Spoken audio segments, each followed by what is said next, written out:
Hello বন্ধুরা, তোমরা সবাই কেমন আছো? তো আমিও খুব ভালো আছি। তো আজকে রাত্রে রান্না কি বানাচ্ছি চলো তোমাদের দেখাচ্ছি। এই যে রুই মাছ নিয়ে আসলাম, একটু হলুদ লবণ দিলাম মাছটাতে। এই যে দেখো মাছগুলো মানে অনেক দিন হলো করে নেয়, ভিডিও বানিয়ে নেই, তো ভাবছি একটা ভিডিও বানাবো তোমাদের সঙ্গে।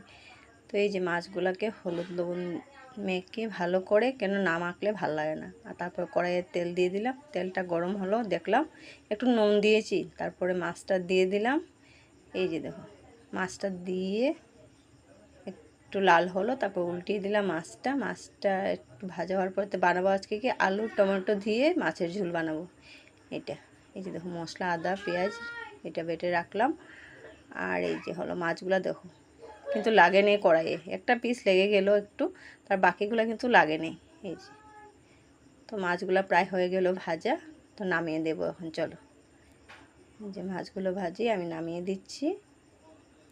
এই যে এখন দিয়ে দেব এটার মধ্যে আমি মাছ ভাজাগুলো হয়ে গেল, তার মধ্যে একটু আলুটা দিয়ে দেবো। আলুটা ভাজে তারপরে একটু না সাতলালে ভাল লাগে না, কেন আলুটা কাঁচা থাকে বুঝে যায়। একটু হলুদ নুন দিয়ে একটু নাড়াচাড়া করে এখন কি করব, এটাকে একটু ডেকে দেব। ঢাকনা দেওয়ার পরে মানে আলুটা একটু হয়ে যাবে, তারপরে ঝোলটা ভালো হবে। আর এই যে দেখো টমেটো কাটলাম এখানে। তো আলুটা আর একটু সাতলানো মানে হয়ে গেছে, প্রায় লালটি লালটি হয়ে গেল। ভাজাটা হয়ে যাওয়ার পরে আলুটা উঠিয়ে নেব। এই যে তেলটা ছড়িয়ে আলুটা উঠিয়ে দিলাম, তার মধ্যে পেঁয়াজ কুচি দিয়ে দিলাম। পেঁয়াজটা একটু নাড়াচাড়া করে যখন লাল হবে তারপর দিয়ে দিলাম টমেটো। তার মধ্যে টমেটোটা একটু নাড়াচাড়া করব, কেন লাল না হলে ভালো লাগে না, টমেটো কাঁচা গন্ধ করে এই জন্য।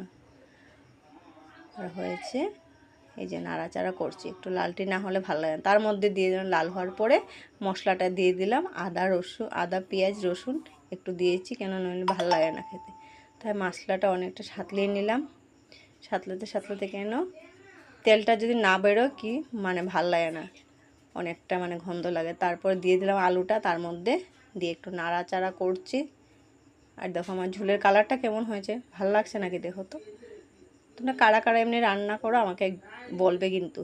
আর এই যে দেখো একটু নাড়াচাড়া করে মশলাটা মাখানোর পরে তার মধ্যে দিয়ে দেবো একটু গরম জল, উমসি গরম জল দিয়ে দিচ্ছি। জলটা ফুটে যাওয়ার পরে একটু কি করব, তারপরে ঢেকে দিলাম। ঢাকার পরে প্রায় আমার আলুটা হয়ে গেল, ঝোলটা নামিয়ে দেবো। একটু করে মাছটা দিয়ে দিলাম, মাছটা দিয়ে এখন আর একটু ঢেকে দেবো, কেন মাছটা নাহলে ঝোলটা ডুববে না মাছের ভিতরে। এই যে একটু ঢেকে দিই চলো। তারপর ধনিয়া পাতা দেবো এটাতে, নাগা ধনিয়া পাতা। প্রায় হয়ে গেল আমার মাছের ঝোলটা, দেখো তো কালারটা কেমন হয়েছে।